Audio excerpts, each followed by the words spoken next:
So you want to know what actually works for health and longevity. You want to cut through the hype, am I right? Absolutely. Well, you've come to the right place because today we're diving deep into intermittent hypoxia. We're going to break down the science for you.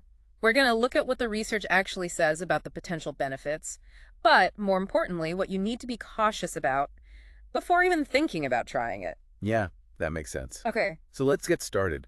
What exactly are we talking about when we say intermittent hypoxia? In the simplest terms for you, it means short exposures to low oxygen.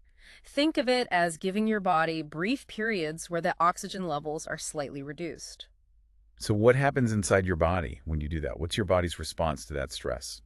Well, the fascinating thing is how your body reacts to this kind of challenge. When those oxygen levels dip, even for a short time, it triggers a cascade of physiological changes. Okay. One of the key players here is a protein called HIF1, or hypoxia-inducible factor 1 alpha. Oh, yeah, I've heard of that. It's like a master switch or something, right? Exactly. It's like a central coordinator. It activates genes that help you create new blood vessels, increase your red blood cell count, and even change how your body uses energy.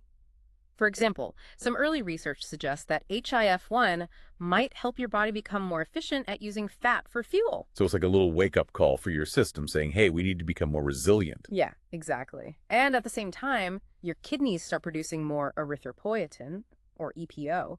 This signals your bone marrow to start making more red blood cells, which are crucial for carrying oxygen throughout your body. Which is probably why you hear about athletes, especially those training at high altitudes, using hypoxia to improve their performance. Exactly. You got it. High-altitude training is a prime example of how this natural physiological response can be harnessed to enhance endurance and performance. And this whole idea that a little bit of stress can actually be good for you ties into the concept of hormesis. Okay, so like the idea that lifting weights, which stresses your muscles, Yeah. actually makes them stronger in the long run. Yeah, that's the basic principle. And with intermittent hypoxia, the research, although still early, suggests that these short, controlled dips in oxygen might trigger beneficial adaptations over time. Think about it. Okay. Some studies in animals, and even a few small human trials, hint at potential improvements in mitochondrial function, better stress resilience, and even some positive metabolic changes. That's pretty interesting.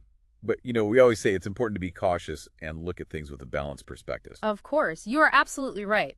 When you step back and look at the bigger picture, it's crucial to remember that the idea of intermittent hypoxia being some kind of miracle solution for longevity is still premature. Right. Most of what we know right now comes from animal studies or research conducted in very specific controlled settings. We just don't have enough solid evidence yet to say for sure how effective and safe it is for the average person, someone like you listening. Yeah, for sure. And I think it's really important to acknowledge the potential risks, too, because we know that prolonged exposure to low oxygen is definitely not good for you. Exactly. Think about conditions like sleep apnea, where people experience chronic low oxygen levels.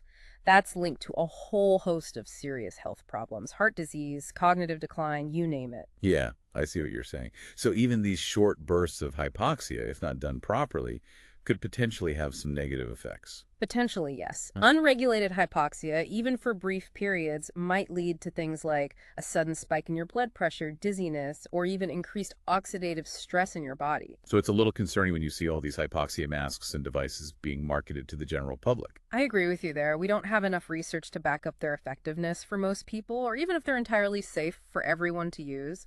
Yeah. There's just a lot we still don't know. So what's the bottom line for our listeners? The bottom line is, intermittent hypoxia is a fascinating area of research with a lot of potential, but it's not something to jump into without a good understanding of both the possible benefits and the risks. Yeah. Right now, it should be considered experimental, and anyone considering trying it needs to do so under the guidance of a qualified healthcare professional who can assess their individual situation. So when it comes to your health and especially longevity, it's all about finding that balance, right? Yeah. Applying these powerful physiological principles in a smart and informed way. Absolutely. As you explore all these exciting new developments in health and longevity, understanding how your body responds to stress is crucial. But you've got to approach new practices like intermittent hypoxia with caution, knowing both the potential benefits and the potential downsides. So as you continue your journey of learning about health and longevity, think about how your body naturally reacts to various stressors. Yeah. Intermittent hypoxia is definitely something to keep an eye on, but make sure you do your homework and weigh the risks before trying anything new. Precisely. It's all about making informed choices based on the best available evidence and your own individual needs and circumstances. That's great advice. Thanks for joining me for this deep dive. Until next time. My pleasure. Bye. Bye-bye.